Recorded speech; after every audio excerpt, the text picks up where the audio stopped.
बदलते लाइफस्टाइल और ख़राब डाइट के कारण आजकल ऐसी बीमारी तेज़ी से बढ़ रही हैं जो पहले कभी हम रेयर ही सुना करते थे। इनमें से ही एक बीमारी है जिसका नाम है ऑटिज़म। ऑटिज़म जो खासकर बच्चों में होता है। तो आइए जानते हैं इस वीडियो में हम कि ऑटिज़म होता क्या है, क्यों होता है और इसके कारण क्या है और ये कैसे ठीक हो सकता है। वीडियो में अंत तक बने रहिएगा। और आप मेरे चैनल को सब्सक्राइब नहीं किया तो सब्सक्राइब भी करिए, लाइक करिए, ज़्यादा से ज़्यादा लोगों तक शेयर करिए ताकि और भी लोगों को ये इन्फॉर्मेशन मिल सके। तो आइए चलते हैं अपने वीडियो की ओर। टॉपिक ऑटिज़म को मेडिकल भाषा में ऑटिज़म स्पेक्ट्रम डिसऑर्डर कहते हैं। ये एक विकास संबंधी गड़बड़ी है जिससे पीड़ित व्यक्ति को बातचीत करने में, पढ़ने लिखने में और समाज में मेलजोल बनाने में परेशानियां आती हैं। ऑटिज़म एक ऐसी स्थिति है जिससे पीड़ित व्यक्ति का दिमाग अन्य लोगों के दिमाग की तुलना में अलग तरीके से काम करता है। वहीं ऑटिज़म से पीड़ित लोग भी एक दूसरे से अलग होते हैं, यानी कि ऑटिज़म के अलग अलग मरीजों को अलग अलग लक्षण महसूस होते हैं। हालांकि इस बीमारी के बारे में अभी तक बहुत ज़्यादा जानकारी उपलब्ध नहीं है और ना ही वर्तमान में इसका कोई कंप्लीट इलाज है।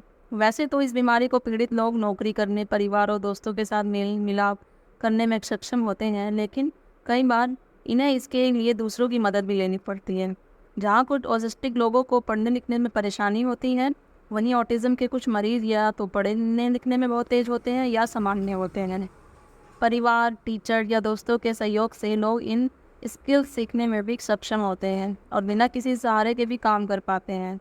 कुछ स्टडी में देखा गया है कि डायग्नोसिस और इंटरवेंशन ट्रीटमेंट सर्विसेज की जल्द से ऑटिस्टिक लोगों को सामाजिक व्यवहार और नई स्किल सीखने में मदद मिलती है, जिससे वे अपना जीवन बेहतर तरीके से जी पाते हैं।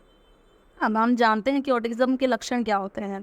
इस बीमारी के लक्षण आमतौर पर 12-18 महीनों की आयु में या इससे पहले भी दिखते हैं, जो सामान्य से लेकर गंभीर हो सकते हैं। ये समस्या पूरे जीवन काल तक रहती है।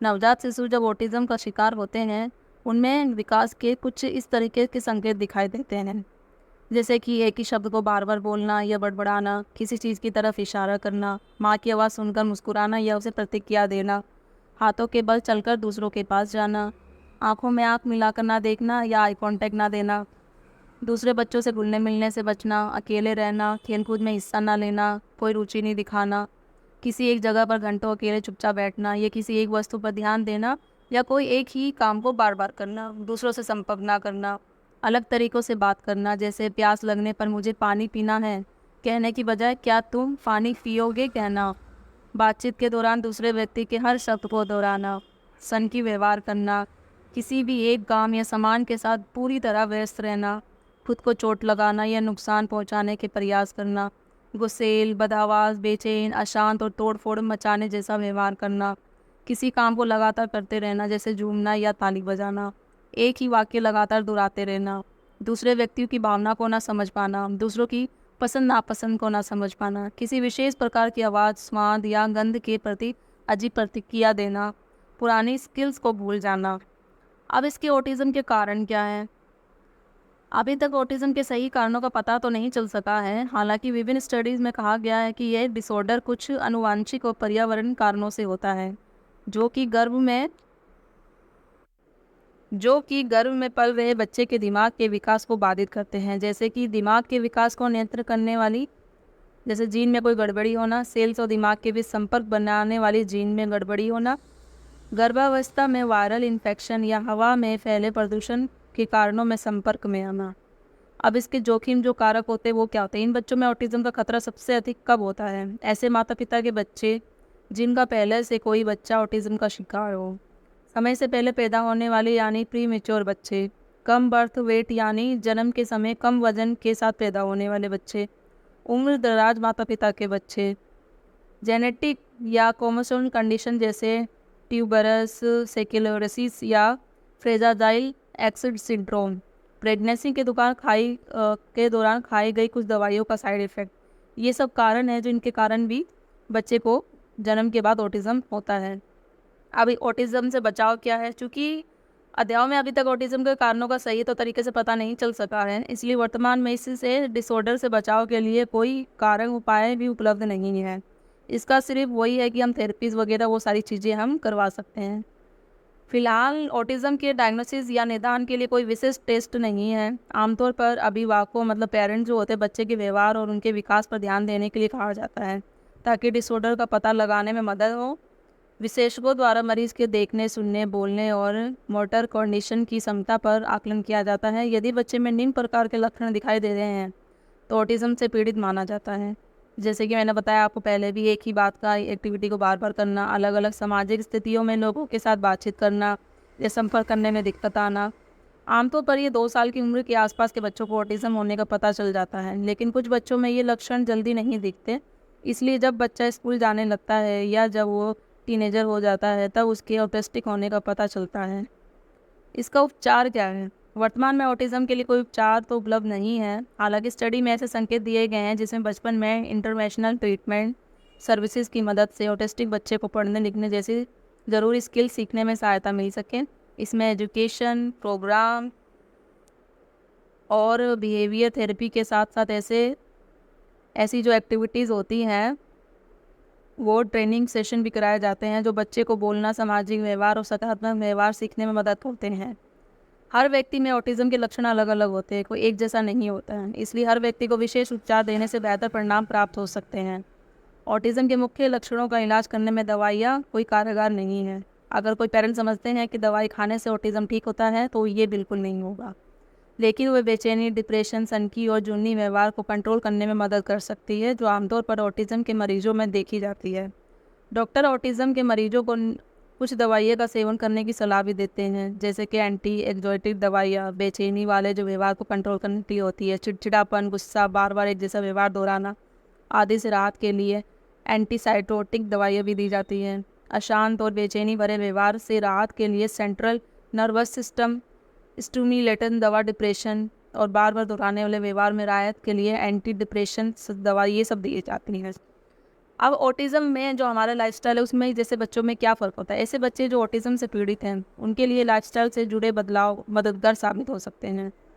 बच्चों की रोज़मर्रा ज़िंदगी में मदद ऐसे करें जैसे कि बच्चों के साथ धीरे धीरे और साफ आवाज़ में बात करें, ऐसे शब्दों का प्रयोग करें जो समझने में आसान हो उनको। बच्चों से बातचीत करते समय बार बार बच्चे का नाम दोहराएं ताकि बच्चा ये समझ सके कि आप उसी से बात कर रहे हैं। बच्चे को आपकी बात समझने और फिर उसका जवाब देने के लिए पर्याप्त समय लेने दें। बातचीत के दौरान हाथों से इशारे करें, तस्वीर की भी मदद ले सकते हैं क्योंकि ऑटिज़म वाले बच्चे जो पिक्चर्स होते हैं पिक्चर से ज़्यादा समझते हैं। आप किसी स्पीच थेरेपी की सहायता भी ले सकते हैं।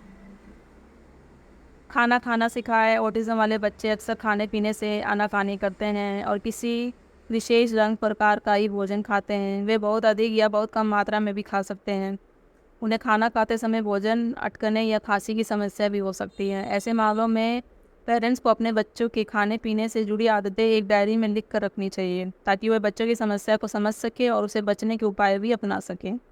इसी तरह बच्चे को अगर खाने में दिक्कत हो तो अपने डॉक्टर से भी बात करें।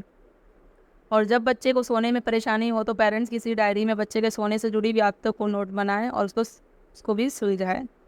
बच्चे का जैसे कमरा शांत हो, अंधेरे से भरा हो, बच्चे के सोने जागने का निश्चित करें। ज़रूरत होते बच्चे को ईयरपल्स पहना दें। भावनाओं पर सबसे बड़ा है आपको काबू रखना सीखना चाहिए और कुछ बच्चों को भावनाओं पर कंट्रोल रखना भी आपको सिखाना होगा और वे अक्सर रो पड़ते हैं। ऐसे बच्चों की मदद के लिए माता पिता मैं कुछ जो टिप्स बताऊंगी वो करना चाहिए आपको। हर बार डायरी में उन बातों या घटनाओं के बारे में लिखे जिसके बाद बच्चे ने रोना शुरू किया हो। बच्चे के कमरे में भड़कीली बत्तियाँ और बल्ब हटा दें। बच्चे को मधुर और सुकून भरा संगीत सुनने दें। बच्चों की दिनचर्या में किसी प्रकार के बदलाव करने से पहले उन्हें इसकी सारी जानकारी दें, नहीं तो बच्चे चिड़चिड़े हो जाते हैं। साफ़ सफाई का महत्व सिखाएं बच्चे को। पेरेंट्स अपने बच्चे को साफ़ सुथरा रहने का महत्व ज़रूर समझाएं। बच्चे को उनकी सफाई रखना सिखाएं। इसके लिए दिन में एक समय डिसाइड कर लें। और इसके अलावा अगर बच्चे को शोर से दिक्कत है तो उसे शोर कम करने वाले हेडफोन या एयरप्लग्स का इस्तेमाल करने दें। बच्चे से बातचीत करते समय उन्हें आपकी बात समझने के लिए समय दें। अगर बच्चे फिर भी समझ ना पाए तो माता पिता दोबारा तेज आवाज़ में बोले। अगर बच्चा नई जगह में सहज नहीं है, मतलब वो कंफर्टेबल नहीं है, तो पेरेंट्स उन्हें उन जगहों पर तब ले जाए जब वे वहाँ बहुत भीड़ ना हो या शांति हो। फिर धीरे धीरे वहाँ बच्चे के रहने का समय बढ़ाते जाएं जिससे वह कंफर्टेबल हो जाए। बच्चे की भावना को संभालने के लिए उनके लिए शांत माहौल का निर्माण करें। अब इसका परिणाम क्या हो सकता है? ऑटिज़म जीवन भर रहने वाली एक समस्या है। ऐसे में बच्चे को हमेशा विशेष सहयोग, सपोर्ट की ज़रूरत पड़ सकती है। हालांकि उम्र बढ़ने के साथ ऑटिज़म के लक्षण कम होने लगते हैं, जिससे वे आगे चलकर सामान्य लोगों की तरह जीवन जी पाते हैं। इसलिए ऑटिस्टिक बच्चे के पेरेंट्स को बच्चे की बदलती ज़रूरतों के साथ तालमेल बिठाने के लिए तैयार रहना चाहिए। तो आशा करती हूँ जितने भी मेरे व्यूवर्स हैं, आपको सबको ये सारी जानकारी मिल गई होगी कि ऑटिज़म क्या होता है, इनके उपचार क्या हैं, बच्चे मतलब कैसे ऐसे क्या सिम्टम होते हैं जिससे पता चलता है। आपके कुछ क्वेश्चन हो तो आप मुझे कमेंट में करके बताइए, ताकि मैं अगर मुझे जैसे मैं बिल्कुल कोशिश करूँगी आपके हर एक सवालों का जवाब दे सकूँ। तब तक के लिए थैंक यू। जल्दी मिलती हूँ मैं आपको अपनी अगली वीडियो में।